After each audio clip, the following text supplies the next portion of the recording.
Hi, this is Noaman, and today we're going to be talking about academics and student life at Westcliff University. So, I have completed almost one entire semester at Westcliff, and I'm going to be covering academics and then student life.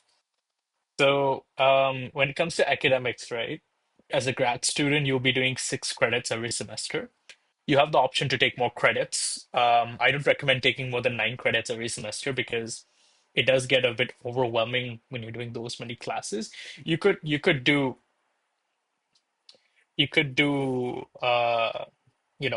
more credits. Like you could do 12 credits, which is like 4 classes every semester.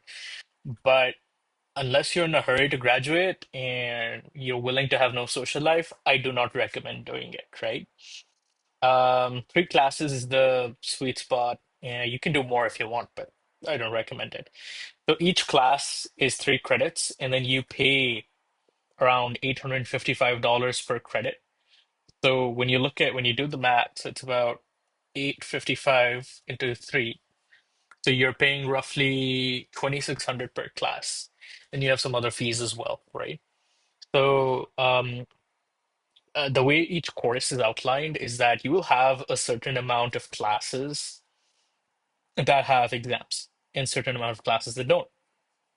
My first class had an exam, my second one doesn't. It just has a presentation and a lot of papers to write. So every week you will either have a discussion question, which is like a blog post, or a paper, right? In every class, you have to give sort of like a mini presentation that you work on. So your class will be for 2 hours, and then maybe 30 minutes you're going to be giving a presentation. And these are group presentations. So it's really not that hard. And on a master's level, I feel that the amount of rigor is not as much, but I know the rigor, like in terms of how many classes you take and everything, is more in the undergrad subjects. We also have PhDs. I'm not very familiar with the PhDs, but I will definitely talk to some of my friends who are PhDs and get some feedback from them. Now, we also have a lot of student events. So, a good chunk of our student events happen on weekends. We have some that happen on weekdays as well. For example, this Friday we're going to the aquarium, and I won a free ticket for it, so that was nice. And there's a bus from university to the aquarium. I haven't had any updates on that, but that's great. And then in the evening we have like a bonfire at the beach, which they seem to do every semester.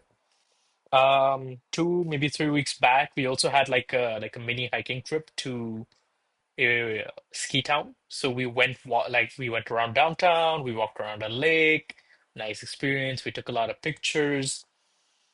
And if you look at the student life Instagram, which I'll link in the description, you'll understand how those things look like. Now, jumping back to the academics for a second, right?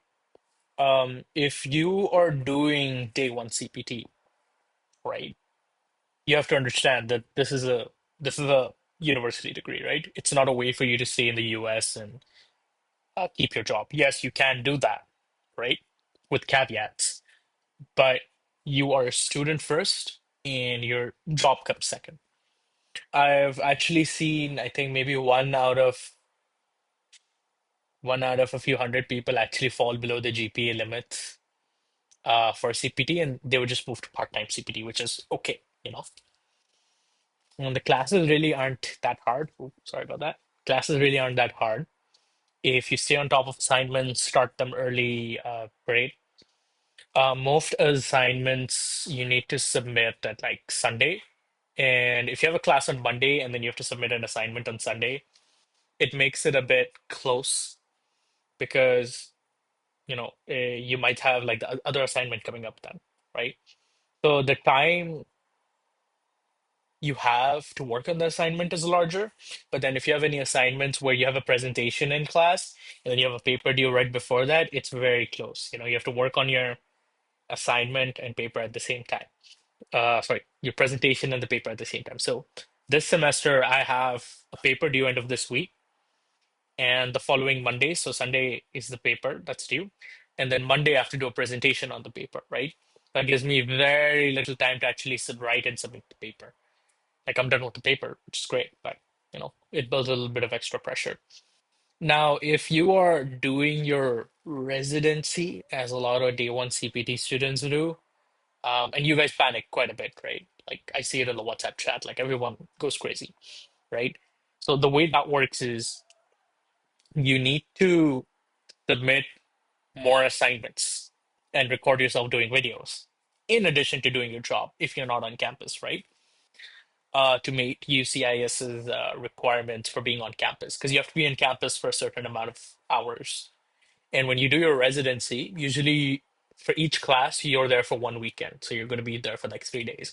So you'll land Friday and then you'll have classes through. I've seen some people even miss classes. Like, I don't know how you can like miss classes to come the night before, So you have some time to, if you miss your flight or anything. So my experience is mainly about the Irvine campus. Like, there's also a campus in San Francisco, if I remember correctly.